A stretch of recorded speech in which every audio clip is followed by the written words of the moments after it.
নিজের হাতে তিলে তিলে সাজানো বাগান যদি এভাবে তছনছ হয়ে যায় না, তখন কতটা খারাপ লাগে আমি না আপনাদেরকে ঠিক বোঝাতে পারবো না।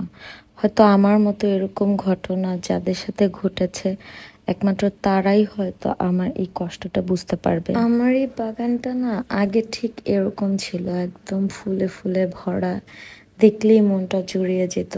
আর বর্তমানে আমার এই বাগানের অবস্থা দেখলে মানে চোখে পানি চলে আসে। আমার মনে হয় আপনাদেরও এরকমই লাগবে। কাছের মানুষ বলুন আর দূরের মানুষই বলুন, মানুষ যে কতটা পাষাণ জীবনের পদে পদে না, তা আমি হাড়ে হাড়ে টের পাচ্ছি। গাছের জন্য যে আমাকে এত মানুষের কথা শুনতে হবে, এত কষ্ট করতে হবে, এত কষ্ট পেতে হবে, এটা আমি কখনোই বুঝতে পারিনি।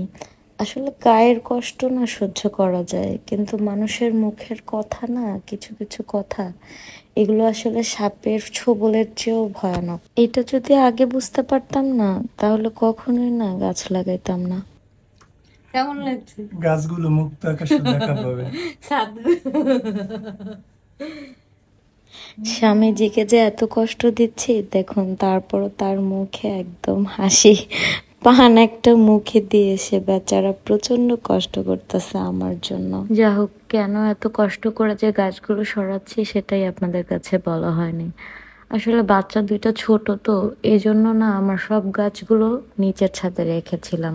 কেননা বারবার উপরে গিয়ে পানি দেয়া এটা তো অনেক ঝামেলা, তাছাড়া গাছেরও তো অনেক যত্ন নিতে হয়, সার দিতে হয়, আগাছা পরিষ্কার করতে হয়।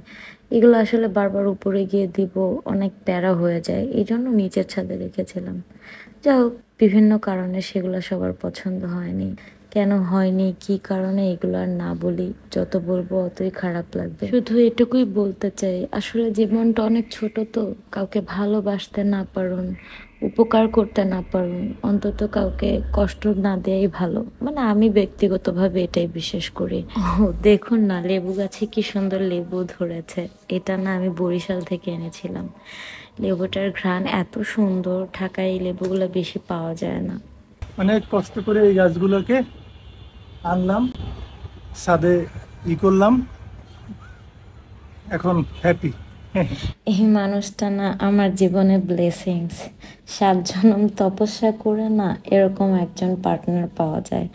এত কষ্টর পরেও কি করে হাসছে, মানে আমার ভালো লাগার জন্য সে সব কিছু করতে পারে। বাড়ি বলছি না, মানে জীবনের প্রতিটা ক্ষেত্রেই না আমি তাকে সবসময় পাশে পেয়েছি। আলহামদুলিল্লাহ, শুকরিয়া আল্লাহর কাছে। আর আমার বাচ্চাদেরকে দেখুন না, তারাও কিন্তু কম পারে না। মায়ের পাগলামির সাথে না তারা ঠিক অ্যাডজাস্ট করে নিয়েছে। দুইজন খুব মজা পাচ্ছে।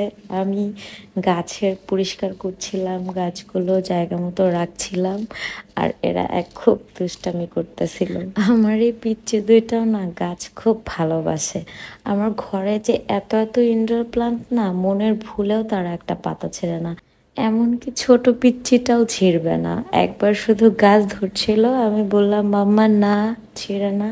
তারপর থেকে আর সে গাছই ধরছে না, শুধু দেখে চারপাশে খেলাধুলা করে, কিন্তু ভুলেও গাছের কোনো ক্ষতি করে না। আমাদের জন্য দোয়া করবেন সবাই, যাতে আমরা এভাবেই থাকতে পারি সারাটা জীবন। আর আপনারাও সবাই ভালো থাকবেন, ভালো রাখবেন। আল্লাহ হাফেজ।